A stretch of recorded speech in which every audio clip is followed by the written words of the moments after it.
দীর্ঘ প্রতীক্ষার অবসান, বাংলাদেশি নাগরিকদের জন্য ভারতীয় পর্যটন ভিসা চালু। আমাদের বিশেষ সংবাদে আপনাদের স্বাগত। শুরুতেই আপনাদের জন্য রয়েছে একটি অত্যন্ত গুরুত্বপূর্ণ এবং বহু প্রতীক্ষিত খবর। দীর্ঘদিন ধরে বন্ধ থাকার পর অবশেষে বাংলাদেশি নাগরিকদের জন্য ভারতের পর্যটন ভিসা পুনরায় চালু হচ্ছে। আগামীকাল থেকেই এই ভিসা ইস্যু করা হবে বলে ভারতীয় হাইকমিশন নিশ্চিত করেছে।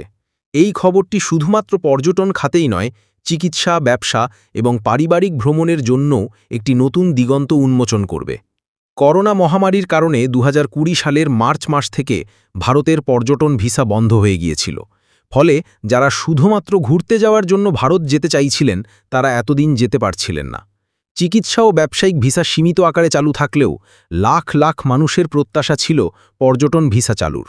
অবশেষে সেই অপেক্ষার অবসান হল।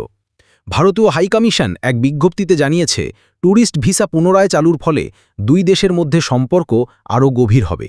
বিশেষ করে পশ্চিমবঙ্গের বিভিন্ন পর্যটন কেন্দ্র যেমন দার্জিলিং, কলকাতা বা শপিংয়ের জন্য আগ্রহী বাংলাদেশি পর্যটকদের জন্য এটি একটি বড় স্বস্তির খবর। এই ভিসা চালুর ফলে কারা সবচেয়ে বেশি উপকৃত হবেন? মূলত 3 ধরনের মানুষ এই সিদ্ধান্তের সবচেয়ে বেশি উপকৃত হবেন। 1.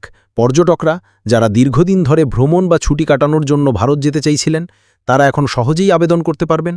2. চিকিৎসা প্রত্যাশীরা, অনেক সময় পারিবারিক সদস্যদের সঙ্গে নিয়ে চিকিৎসার জন্য যেতে হয়। পর্যটন ভিসা চালু হওয়ায় এখন এটি সহজ হবে। 3. ব্যবসা ও কেনাকাটার উদ্দেশ্যে ভ্রমণকারীরা, বিভিন্ন প্রদর্শনী ও কেনাকাটার জন্য ভারত ভ্রমণকারীরা এখন আরও সহজে ভিসা পাবেন।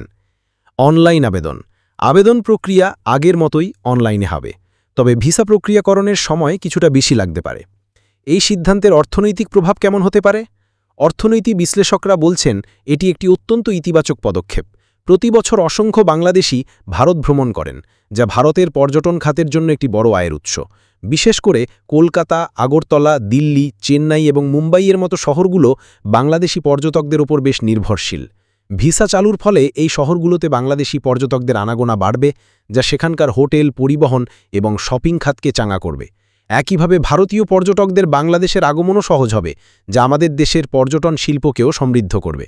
সব মিলিয়ে বলা যায়, দীর্ঘদিনের প্রতীক্ষার পর এই সিদ্ধান্ত দুই দেশের মানুষের জন্যই এক নতুন সম্ভাবনার দুয়ার খুলে দিল। আমাদের সঙ্গে থাকার জন্য ধন্যবাদ। পরের খবর জানতে চোখ রাখুন আমাদের পর্দায়।